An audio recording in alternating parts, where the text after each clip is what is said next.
How's it going, everybody? Welcome back to the channel. And the second time I will be telling stories about my relationship with my fourth love of my life, Claire.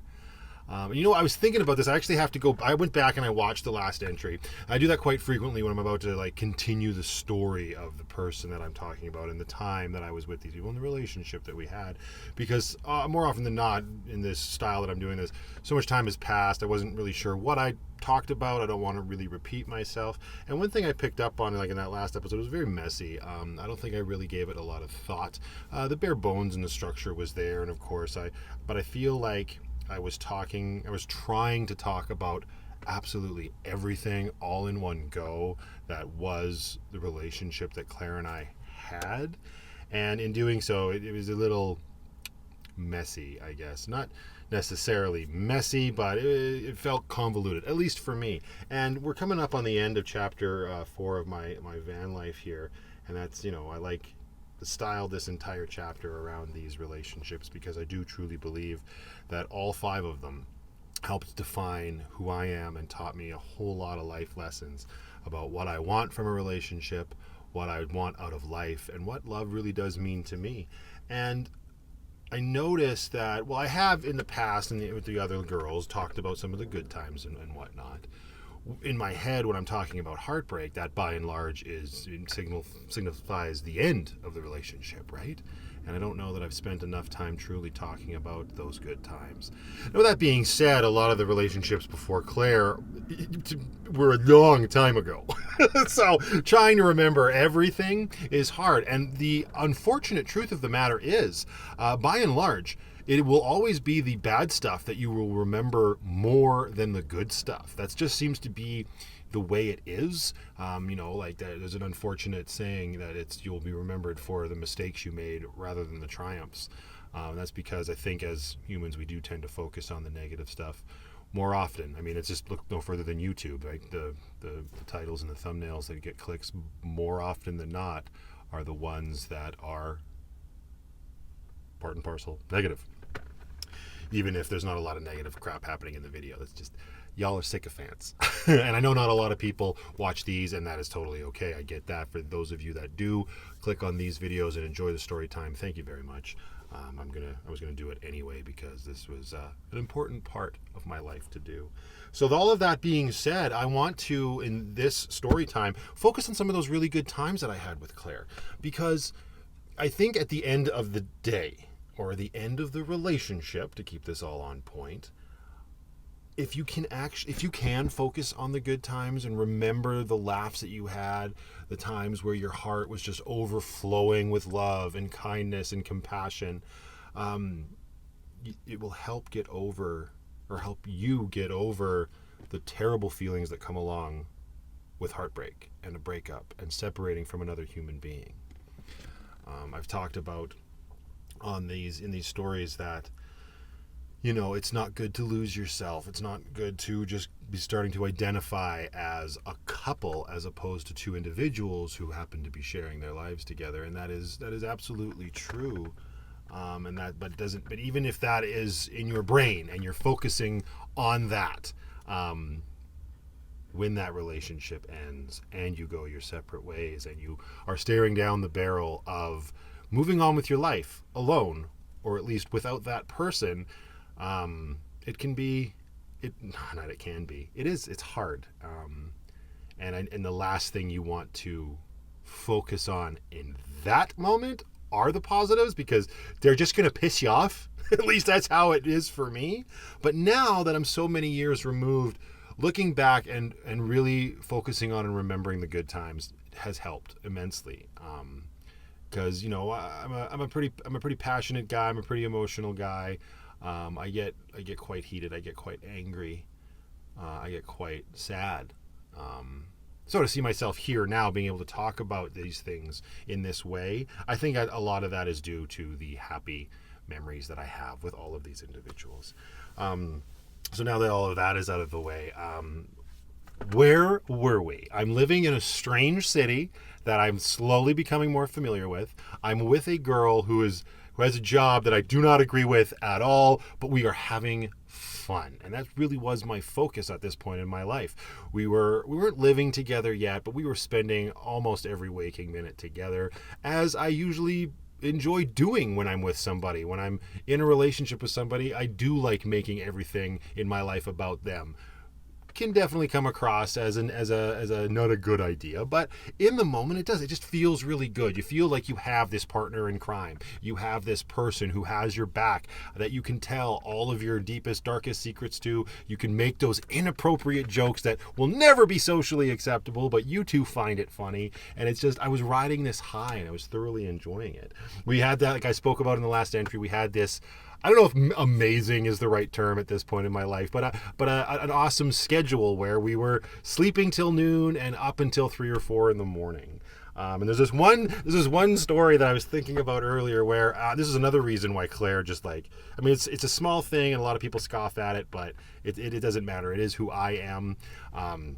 And it was part of my life, and it still is part of my life. But Claire was another person that I could play video games with, right? Almost any game I could play with her. She really enjoyed that aspect of my life, and the fact that we were able to do that together was really, really, really cool, really fun, really comforting, and it helped us bond on a level that I really hadn't bonded with the other girls in my life over, because they weren't into games like that, right? And there was this one night we were hanging out in my apartment. I had moved out on my own. I had my own place, and we were just having some drinks. We probably ordered pizza, maybe not, because, and maybe we did. We just enjoyed food. But we were sitting there and we're playing this game. We're playing a game. It's a fighting game, Soul Calibur 6. And what we were doing, we weren't fighting each other, but we were going through the story mode and taking turns fighting, right? So we got all the way to the last boss. I don't remember any of the specifics. I've never been a huge Soul Calibur guy, but we got to this last boss, and hours sunk in, passing the controller back and forth. Neither one of us could beat this guy. Kept kicking our ass. We were having fun. We were getting frustrated. I think it had to have been 3-4 o'clock in the morning, maybe not quite that late, because what we decided to do was just we need to put the controller down. We need to take a break. We are both getting frustrated and heated at this game. Let's go for a drive. So we get in our car and we drive down the street, and I wasn't too far away from a McDonald's at the time. So we go there at the witching hour, right? The late or wee hours of the morning, and we get some burgers, and we sit in the car and we talk and we chat, and we're just laughing and we're eating the food.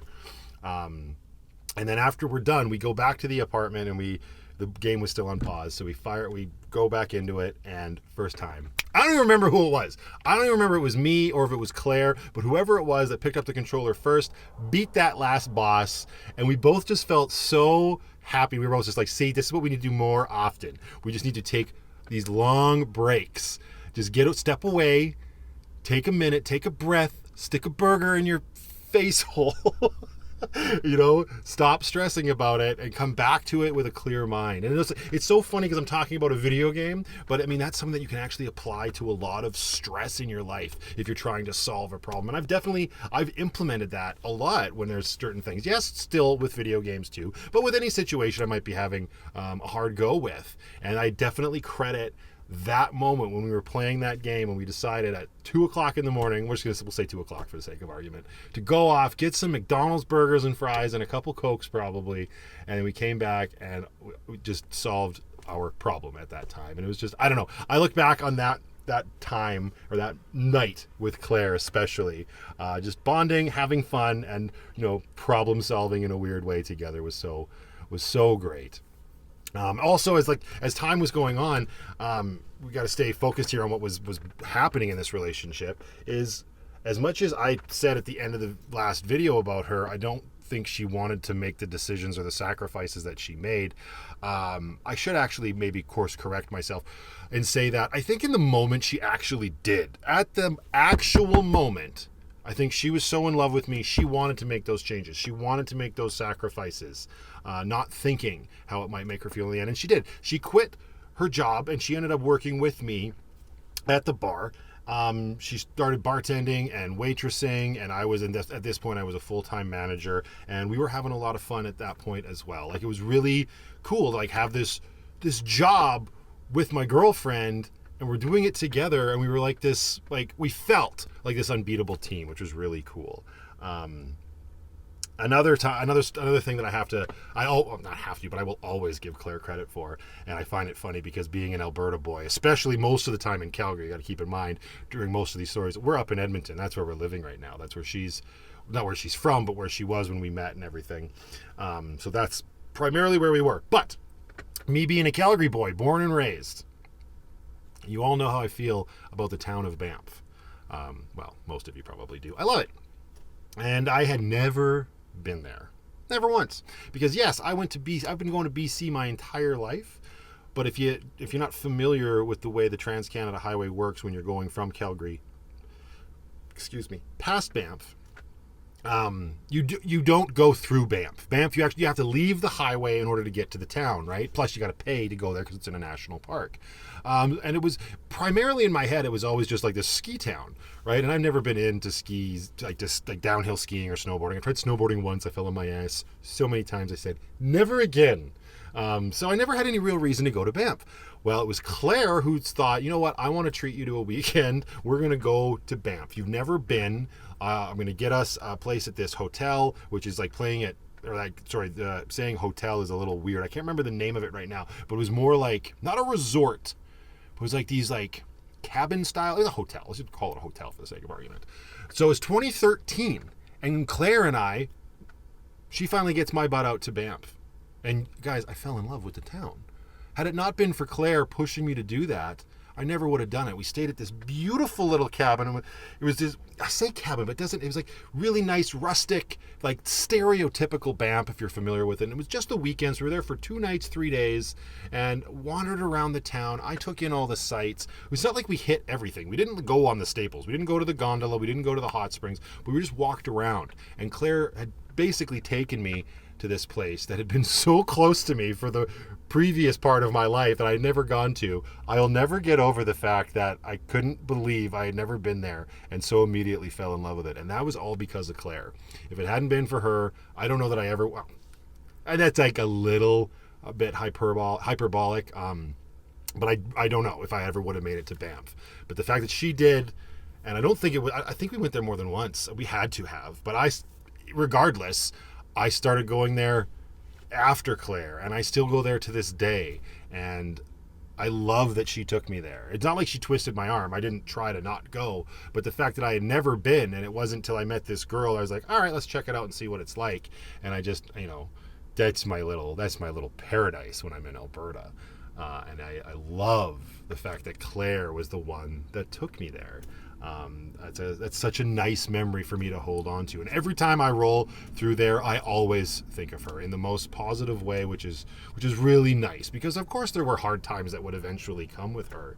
But that was one of those moments that was just, or one of those, I can't even say moment. Moment doesn't do it justice. It's a complete and utter core memory that I have with her in this time that we were out there. And I fell in love with her more and more because of little stuff like that, right? I talked about in the last video how she made me laugh, and she had this great sense of humor, and we were so much on the same level when it came to things that amused us and made us laugh. But I was also completely in love with this girl, and these little things that she did for me were absolutely incredible at the time. Like, she, to her credit, was really trying to make things work. And at the time, there was no problems, right? Come back, when we were working at the bar together, and I was, like I said, I was managing, and she was out on the floor, and she was the one, kind of overseeing the place. And I'm glad that we had the bond that we did. We did end up living together in Edmonton briefly for, I want to say, a couple months, maybe not. Actually, were we even? We must have been. This is one of those times where it's a little foggy. But we were living this lifestyle. We were running this place. She was very familiar with the way the place worked and a lot of the clientele and a lot of the other dancers and whatnot. So it was a nice synergetic relationship that way. And I was super thankful to have her, because to not get too much off track, I had a lot just dumped in my lap and a lot of expectation put upon me unfairly, unjustly. There's some very bleak, dark, negative crap that happened in my life there. And unfortunately, Claire was around when a lot of it happened. And the sad truth of the matter is that I had a family member come to us and basically, out of the blue, accused the two of us for stealing from the bar, which I'm so thankful I had Claire with me, because not only did that break my heart to be accused of that, it also made me probably at that time the most angry I had ever felt. And Claire, being Claire, she was with me through all of that, and she had seen what I was going through, and she had my back. I mean, she was understandably offended as well, because she was bending over backwards to keep the business going. And to have this sort of accusation thrust upon us was just earth-shatteringly terrible, right? And there was no there was no talking to the person, and there was no, smoothing things over. It was basically this huge line had been drawn in the sand, and Claire was the one that I'm just glad that she was there. I think it's ironic for me to call this entry Thick as Thieves, because that's how we had to start behaving. Not like thieves, but that we had each other's back, that even when we had all of this negative crap pushed at us, we were able to turn to each other for support. And at this point, that was when decided to completely upheave my life. For me, it was a lot easier. For Claire, that's where the challenge lied. I decided at that point, because of how I had been treated and everything I had gone through, that the job was gone at this point, right? Like, the accusation came in at a time when the business was basically being dissolved for, I would say, lack of management and ownership. Let's put it that way. And so that was gone. The job was just did not exist anymore, right? Did not. Again, we'll stay focused on Claire. But I knew I was done. I was angry. I had moved to Edmonton because I was angry with a girl in my life. I needed a huge radical change.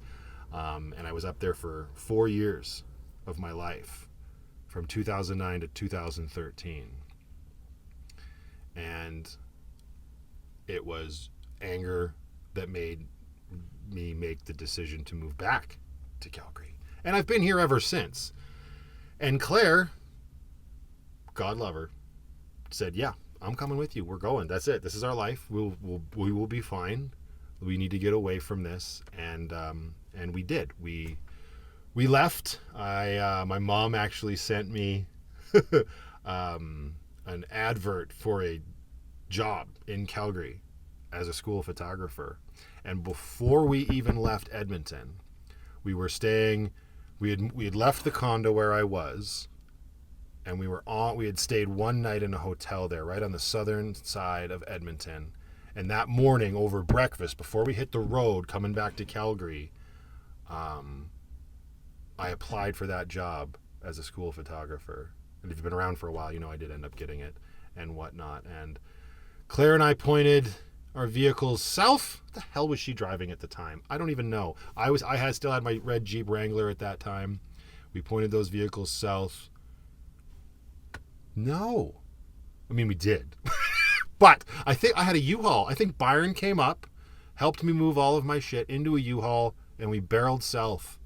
And ended up at that point, since there was nothing happening, I was going to be going to get this job. Claire didn't know what she was going to be doing, but we were in it together. Loaded up all of my cats at the time, along with her dog and her cat. That's right. And we headed south with no plan other than, for me, hey, Mom and Dad, I'm going to need a place for a little bit. We headed south with our whole motley crew. And at the time, we were angry, we were frustrated, but we knew we had each other. And at that moment, it felt like that was all that we needed. It's too bad that in the end it wasn't, but lots of stressful stuff coming up. But it's also, like I said, very nice to focus on all of that, all those happy things. And that's just two key moments that stick out for me. But I'm very thankful to Claire for giving me the confidence in both of those situations.